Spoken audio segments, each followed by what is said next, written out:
Keep it simple guys. Hope आप सब अच्छे होंगे और उम्मीद करता हूं कि आप सबका एग्ज़ाम प्रिपरेशन बहुत ही अच्छा चल रहा होगा। तो शुरू करते हैं पहले प्रश्न से। हमारा पहला प्रश्न है, वर्ल्ड इकोनॉमिक आउटलुक रिपोर्ट कौन जारी करता है? तो अगर आप लोग इस क्वेश्चन से अवेयर नहीं भी होंगे तो भी थोड़ा सा दिमाग लगा के आप इस क्वेश्चन को सॉल्व कर सकते हैं। जैसे कि ये वर्ल्ड रिलेटेड है तो एशियाई बैंक तो इसमें नहीं होगा, क्योंकि एशियाई बैंक जो है ये सिर्फ एशिया के बारे में बात करेगा, वर्ल्ड के बारे में बात नहीं करेगा। अब अंतर्राष्ट्रीय मजदूर संघ है तो ये जो अंतर्राष्ट्रीय मजदूर संघ है जो कि इंटरनेशनल लेबर ऑर्गेनाइजेशन है, ये तो मजदूर से रिलेटेड होगा ना। और जो विश्व बैंक है जिसे हम वर्ल्ड बैंक बोलते हैं, तो ये एक हो सकता है। तो हमारे पास सिर्फ दो ऑप्शन बचता है फिर, कि या वर्ल्ड बैंक होगा या फिर अंतर्राष्ट्रीय मुद्रा कोष होगा, इंटरनेशनल मॉनेटरी फंड। फिर भी हम थोड़ा सा दिमाग लगाएंगे, थोड़ा सा और जोड़ देंगे कि वर्ल्ड विश्व बैंक और अंतर्राष्ट्रीय मुद्रा कोष का जो दोनों का काम क्या क्या हो सकता है, तो उस पर हम इसको शॉर्ट लगा सकते थे कि इसका जो आंसर होगा, आंसर बी होगा, अंतर्राष्ट्रीय मुद्रा कोष। तो हमें इस तरीके से क्वेश्चन सॉल्व करना चाहिए। आपको पता होगा कि हर बार हमें सारे क्वेश्चन का आंसर नहीं बनते हैं, हमें ऑप्शन देख के भी हम क्वेश्चन को सॉल्व कर सकते हैं एलिमिनेशन मेथड लगा के। ये तो बहुत इंपॉर्टेंट होता है। आप लोग सिर्फ क्वेश्चन देख के ये मत सोचिए कि अरे ये तो हमें नहीं आता है और स्किप कर जाएं, या फिर डीमोरलाइज हो जाएं और ऑप्शन अच्छे से भी नहीं पढ़ें। थोड़ा सा वहाँ पे स्टॉप कीजिए, ऑप्शंस को ध्यान से रिवाइज कीजिए, आप श्योरली इसको कर सकते हैं। Similarly, the World Economic Outlook report is released by, and the answer is answer B, International Monetary Fund.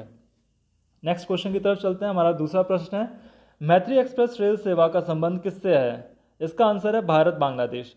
तो भारत का जो पड़ोसी देश हैं उससे क्या रिलेशन है, क्या एग्रीमेंट है, क्या लैंड बाउंड्री शेयर होता है, कहाँ वाटर बाउंड्री शेयर होता है, ये सब आपको थोड़ा सा रिवाइज करना पड़ेगा। इससे रिलेटेड बहुत क्वेश्चन आते हैं और हर साल आते हैं। And the second question is, Maitri express railway service is related with India and Bangladesh.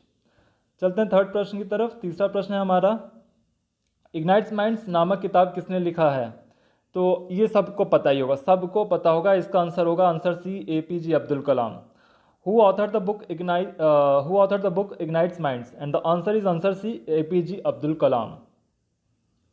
And the fourth question is, Madhya Pradesh की सरकार के मातृ एवं शिशु स्वास्थ्य अभियान का ब्रांड एम्बेसडर किससे नियुक्त किया गया है? तो इसका आंसर होगा answer B, Madhuri Dixit. Who has been appointed the brand ambassador of mother and child health campaign by the government of Madhya Pradesh? And the answer is answer B, Madhuri Dixit. तो ये स्टेट लेवल पे जो भी ब्रांड एम्बेसडर नियुक्त होते हैं, चाहे वो टूरिज्म से रिलेटेड हो या फिर मदर एंड चाइल्ड से रिलेटेड हो या फिर किसी और सेक्टर में, तो ये आपको पता होना चाहिए, क्योंकि आप इसके एग्जाम्स के लिए अपेयर हो रहे हैं, तो ये तो आपको होना ही चाहिए पता। And the fifth question is, you and me अभियान किससे संबंधित है? इसका आंसर होगा answer B, dengue. You and me campaign is related with, and the answer is dengue. चलते हैं सिक्स प्रश्न की तरफ। हमारा छठवां प्रश्न है, ऑडी किस देश के कार बनाने की वाली कंपनी है? ऑडी किस देश में बनता है? एक्चुअली उसका जो हेडक्वार्टर है, जहाँ से वो संस्थापक है, वो कहाँ का है? तो वो जर्मनी है। इसका आंसर होगा जर्मनी, क्योंकि बनता तो और भी देशों में है पर इसका जो मूल संस्थापक है वो जर्मनी ही है। Audi is the car manufacturing company of which country? Germany. And seven question is, सातवां प्रश्न है हमारा, मध्य प्रदेश राज्य संग्रहालय भोपाल को पूर्व में किस नाम से जाना जाता था? तो इसका आंसर होगा आंसर ए, किंग जॉर्ज संग्रहालय। किंग जॉर्ज संग्रहालय। State museum of Madhya Pradesh Bhopal was earlier known as, and answer is answer A, king George museum.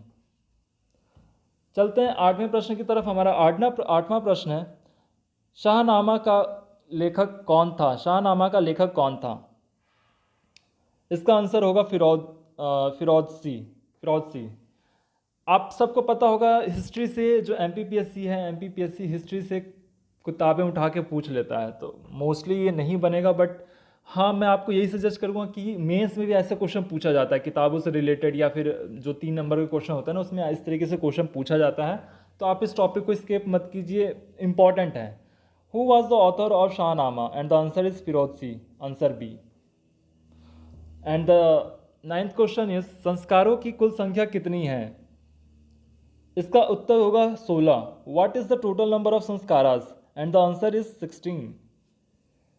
And our 10th and last question is, अभिलेखों की किस शासक का उल्लेख पियादसी एंड आनंद एंड एस देव प्रिया इन इंस्क्रिप्शन के रूप में किया गया है? इसका आंसर होगा आंसर बी, अशोक।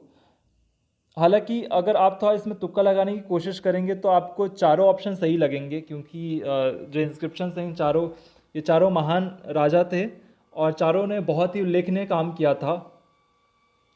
पर फिर भी इसका जो आंसर है आंसर बी, अशोक होगा। तो हर जगह तुक्का काम नहीं आता है। Which of the kings has been mentioned Piyadasi and Devanampriya in inscriptions, and the answer is answer B, Ashoka.